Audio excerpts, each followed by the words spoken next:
ته مبارکبادي ورکوم چې پروردګار عالم په دې دومره لوی تقریبا د برول آبادي د 1,10,000 نه بره ده. په دې آبادۍ کې الله رب العزت ستاسو په خاندان کې تاسو مختص کړي او ستاسو بچي او ستاسو ورونه الله رب العزت د نبی علیه الصلاۃ والسلام وارثین جوړ کړل. زه تاسو ته په دې باندې ډېره لوی مبارکبادي پیش کوم او بیا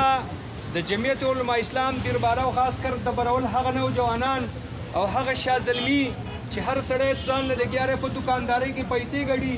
څوک په سعودي عرب کې ریالونه را جمع کوي، څوک په دوبۍ کې درهم را جمع کوي، څوک په امریکا کې ډالر را جمع کوي، څوک زما په دې علاقه کې معدنیات را جمع کوي، څوک پکې فصلونه او میوې را جمع کوي. او الحمدلله نن د جمعیت علما اسلام هغه کاروان او هغه د قافلې سالاران لګیا دي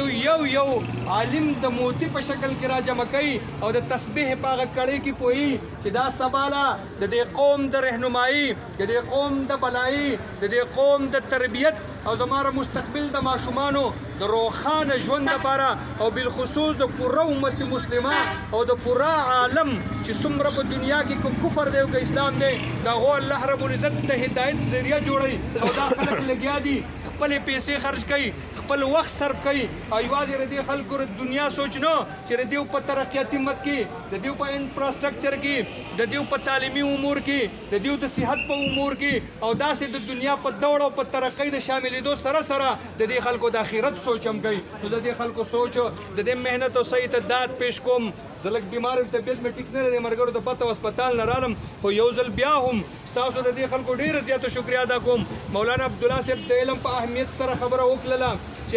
الله رب العزت څومره لوی کرم په دې خلکو باندې کړی دی چې د دې خلکو انتخاب یې په دومره لوی عالم کې کړی. انشاءالله زموږ دا امید دی چې دا نوجوانان چې کم فارغ شوي دي، څنګه چې په شیرګل کې په زرونو خلک فارغېږي، څنګه چې په اکوړي کې فارغېږي، دغه شان په مختلف مدارسو کې فارغېږي، د پرول د مدرسو نه به انشاءالله تعالی د دې نوجوانانو په محنت او په مشقت سره ډېر خلک فارغېږي چې هغه به د اسلام دا جنډه د اسلام دا رڼا به دنیا ګوټ ګوټ ته رسوي. واخر الدعوانا ان الحمدلله رب العالمین.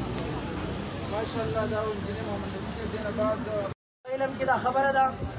چې کله یو عالم د مدرسې نه فارغېږي نو هغه ته دستار تړلی کېږي، د هغه دستار بندي کېږي او هغه په یو ښه شان سره خپل کور ته واپس کېږي. که موږ او تاسو په دې خبره باندې سوچ وکړو چې د دې عالم په معاشره کې څه کردار دی، د دې مدرسې د طالب علم په مدرسه په معاشره کې څه کردار دی،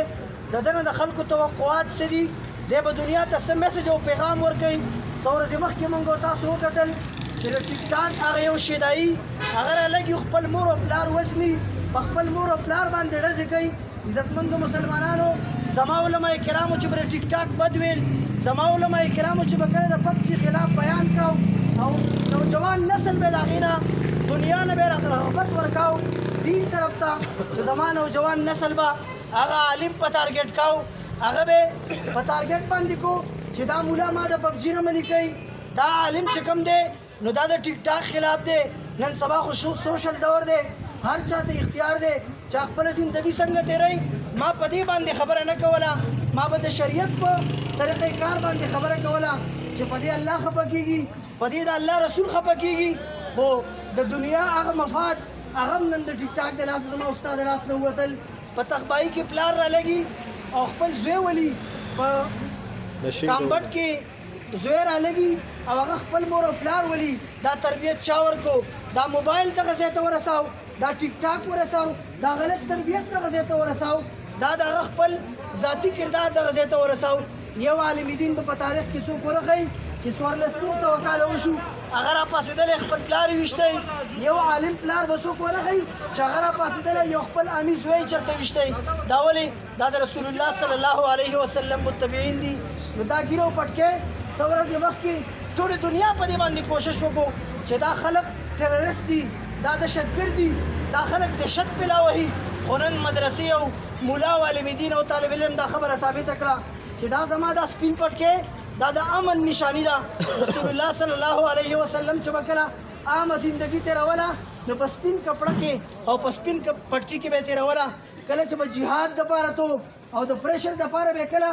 یو ټایم کې کافرانو ته پیغام ورکاو، بیا به خپل تور پټکې دا به اچاو، توره پګړي به په سروله. نو دا د امن نښه ده، دا طلبه کرام چې د علاقې ته راغلل انشاءالله العزیز دا به د امن درس ورکوي دا به د الله او د الله د رسول درس ورکوي او زه نوجوان نسل ته پیغام ورکوم چې راشئ خپل وابستګي د دین سره پیدا کړئ دغه ټیک ټاک